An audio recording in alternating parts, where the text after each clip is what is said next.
Hi, it's Steve Scott here with Leadership Point Radio, and we're with Jon Rognerud. He's going to help me out with that a little bit in the term.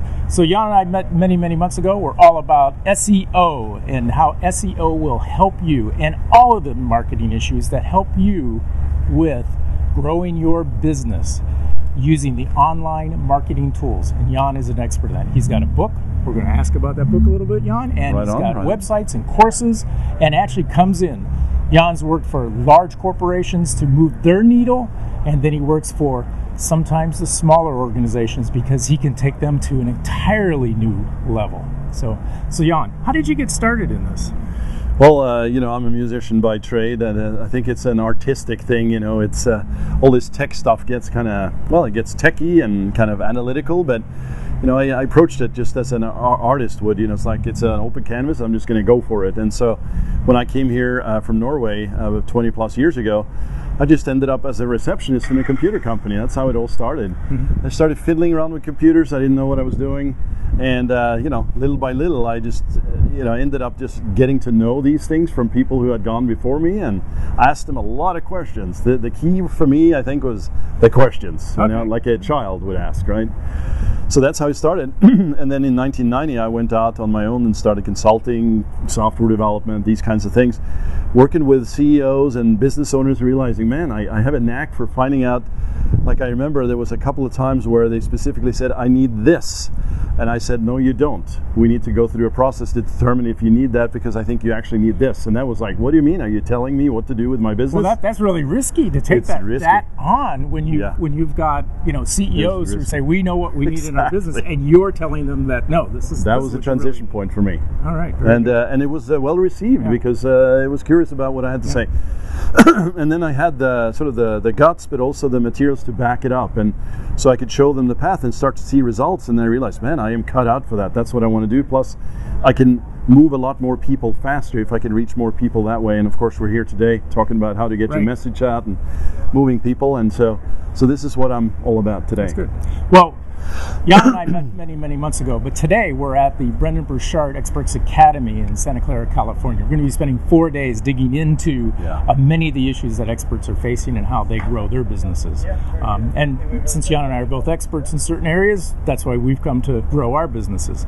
But Jon, let me ask, there's a bunch of things that are changing all the time in marketing, particularly when you're trying to do something online. And everyone knows we must be online these days, because if you're not online, you are...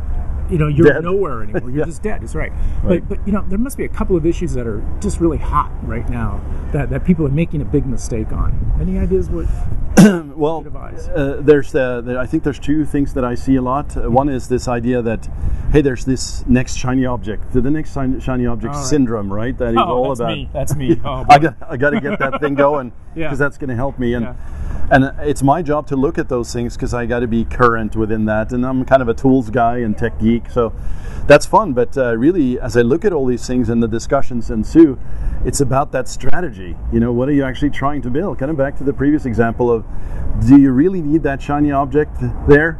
And do you need to pay into that when in fact you didn't sell a single client last month because you're fiddling around with this cool stuff, and mind you, I do it all the time, right? But I focus on the bottom line and how to sell. So I would ask a simple question like, how much is your website giving you in terms of dollars last month, or how much are you planning for this month and next quarter? And blank stares very often, right? And well, what should I do? It could be as simple as, you kind of asked about what to do or things to look at, as adding a name and email and an autoresponder, which is that sequencing of messaging and right at the very beginning. Nurturing right at the very beginning. If you got them there, why don't you keep them around and learn who's there? Exactly. So not just going for the next shiny object, making sure that the strategy is intact, and then applying some cool things that are true, tried and tested, like the forms, and capture them and put them on every page, not just the home page, right? Somebody goes to the contact page, it's pretty obvious, but under team, for the corporation, right. well, there's how to get a hold of us here at the team, right? Give them a free report, etc. Some of those perhaps are known to your audience. Some of them will be surprised and, wow, it's really that easy? Yes, it can be that easy. So the basics on your website, so that when they come, you do capture their information enough that you can start a relationship and help bring them back. Absolutely. Are there any secrets now to driving traffic that's making a difference? Because I know things get out out of cycle and people don't use it anymore. But what's working these days? Right. So that too becomes probably a little bit of that. There's a lot of different mechanisms for driving traffic. Mm-hmm. But if you don't match up your message to your market, it's going to still be failure, right? I mean, you could spend a lot of money in traffic and months later realize, wow. What do you mean by message to market? Yeah, right. So an example of that would be as I'm working with a hypnotherapist right now, and so she's talking about quit smoking as one of the aspects, hypnotherapy and smoking. Well, if she's matching a market for somebody who's not a smoker and not interested at all, it's pretty much of a experience, of course. Right. But she's thinking that she's trying to target this market, and what she really needs to do is actually drop the quit smoking completely and focus on what she's good at, which is hypnobirthing, if you know what that is, right? No. So it's basically a natural birth through hypnosis, right? Okay. And so we did a test, actually. We ran some pay-per-click ads because people search with an intention. Okay. And the ad matches the intention. The website matches it. So the ad copy, the landing page, the copywriting with call to action and the same things I just mentioned. Wow, what a match made in heaven that is, right? So which is unlike just a Twitter blast, So she could have this whole, and then she could get more partners. And all of a sudden she could get someone who's awesome. Developing furniture for babies. And basic childcare and music to play to your baby in the womb, and all this sort of traffic that she could now have partners leverage, with, and they set up an e-commerce. Yeah, no, absolutely right. So, very good. So again, it's I'm asked this often, and I find myself catching myself too, because I'm like, let me tell you how you can black hat spam the search engines with this cool tool or something. Yeah. And I have fun with those because I test it. Right. But that's actually not a longevity thing for me. It's more for me about the legacy and building something for the long term. Mm-hmm. But it's certainly fun to play with those tools. I mean, yeah, I'm on board with that.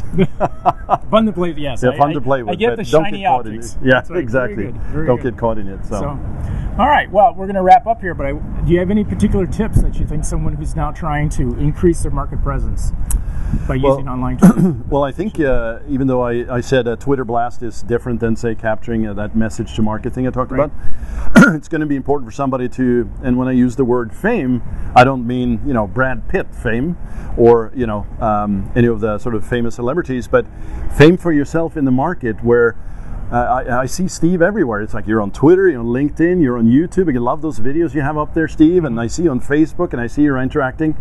You must be part of that whole social media thing, and I'm sort of generalizing because you can get very, very specific with strategy to support you there, but you have to be on there. So that's probably my tip. If somebody is afraid to step out there, start with one, and it could be Facebook, but do some research first because realize your market actually may be on Twitter versus Facebook. Everybody just talks about Facebook. Right. Be smart and then target down again. Right. Or perhaps LinkedIn might be. Yeah, or LinkedIn in a B2B place. So absolutely do that. Get there. And then make sure you have links back to your money sites in all cases. Okay.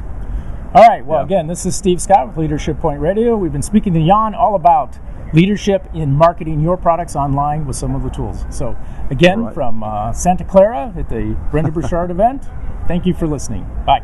Thank you. Thanks. Awesome. All right. Here we go.